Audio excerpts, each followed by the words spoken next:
Learn English through story. The Forbidden Night. The moon hung low in the sky, casting an ethereal glow over the small village of Haverbrook. Tucked away in a remote valley, Haverbrook was a place where ancient traditions held sway. The villagers believed in the old ways, and none dared question the authority of the village council, whose members were said to have been chosen by the gods themselves. Every year, the villagers celebrated the festival of the solstice, a night of merriment and reverence for the earth, sky, and the unseen forces that govern their lives. But within this tradition, there was one rule no one dared to break. No one was allowed to step foot into the Shadow Woods on the night of the solstice.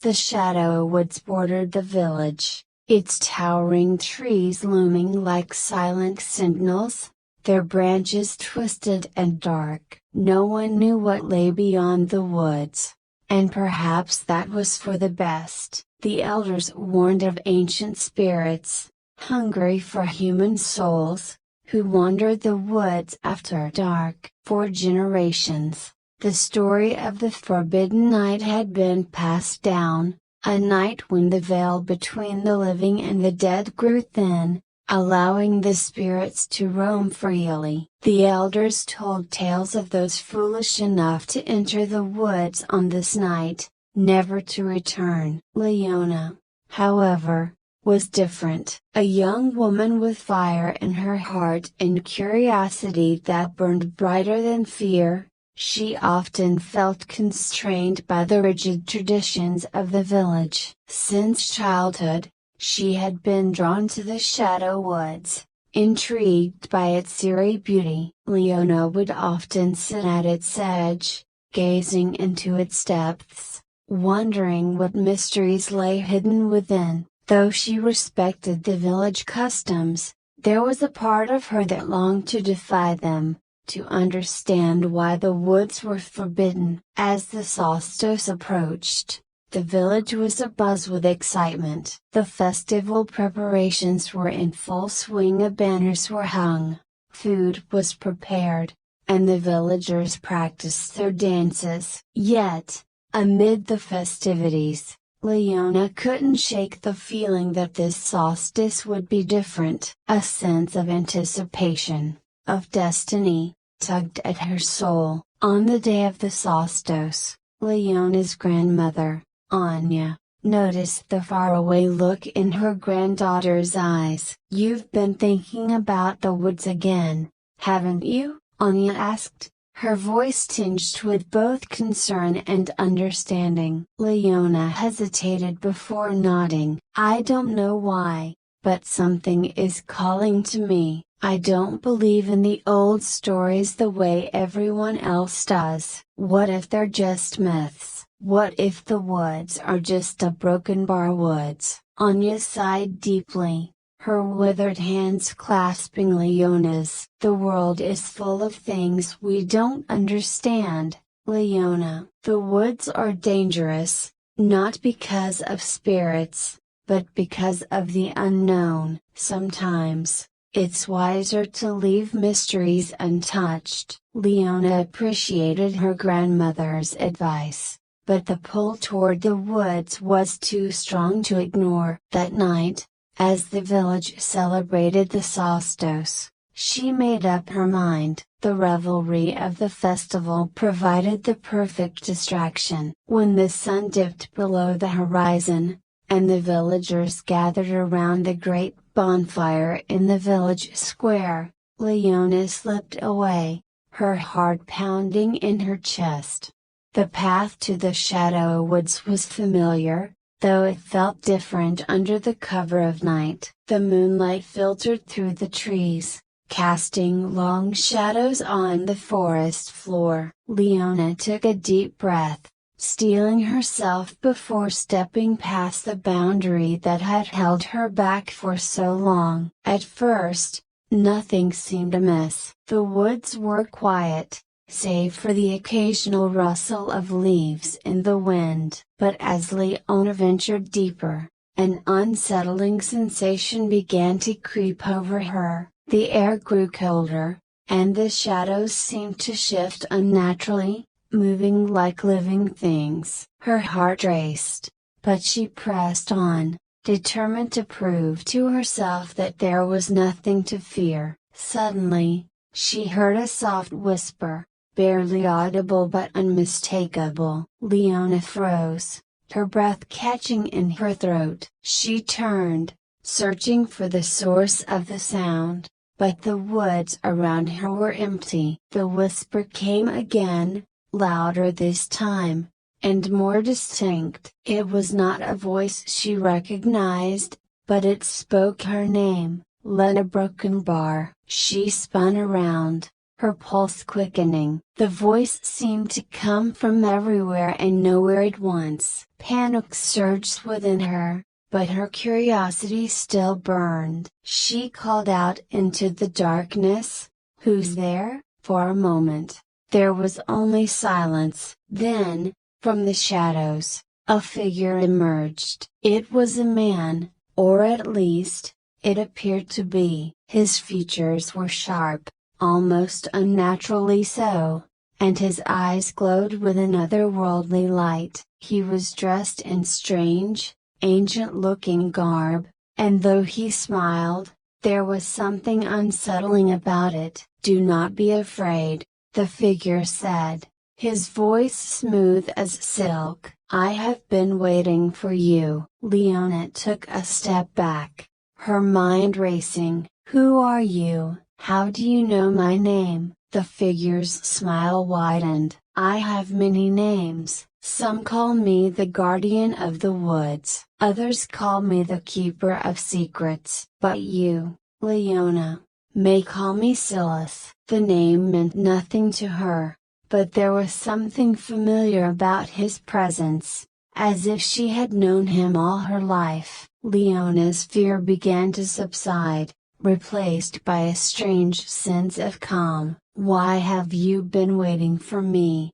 she asked, her voice barely a whisper. Silas stepped closer, his glowing eyes never leaving hers. "Because you are different from the others. You are not bound by the same fears, the same limitations. You seek the truth, and I can show it to you. But first, you must answer a question." Leona hesitated, but her desire for answers overpowered her caution. "What question?" Silas's expression grew serious. "Why do you wish to defy the traditions of your people? Is it out of curiosity, or is there something deeper driving you?" Leona was taken aback by the question. She had always thought her desire to explore the woods was simple curiosity, but as she stood there, facing this strange being, she realized there was more to it. She had always felt trapped by the expectations of the village,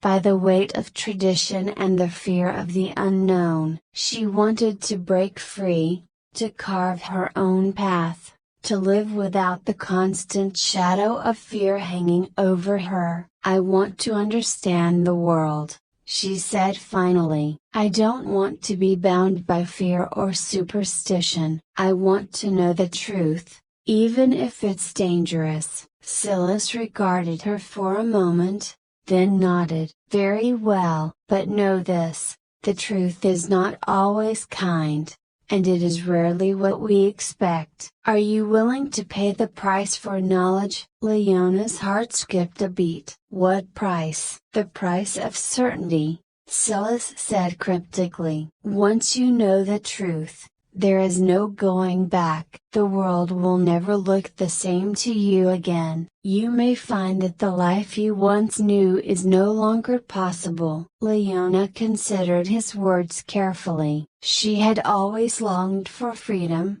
but she had never considered the consequences of attaining it. Was she ready to face the unknown, even if it meant leaving everything behind? Taking a deep breath, she nodded. "I'm ready." Silas's smile returned, but this time, There was a hint of sadness in his eyes. "Very well, Leona, come with me." He turned and began walking deeper into the woods, and Leona followed without hesitation. The trees seemed to close in around them, their branches forming a canopy that blocked out the moonlight. As they walked, the air grew colder, and the ground beneath her feet felt strange, as if she were no longer walking on solid earth but something far more insubstantial.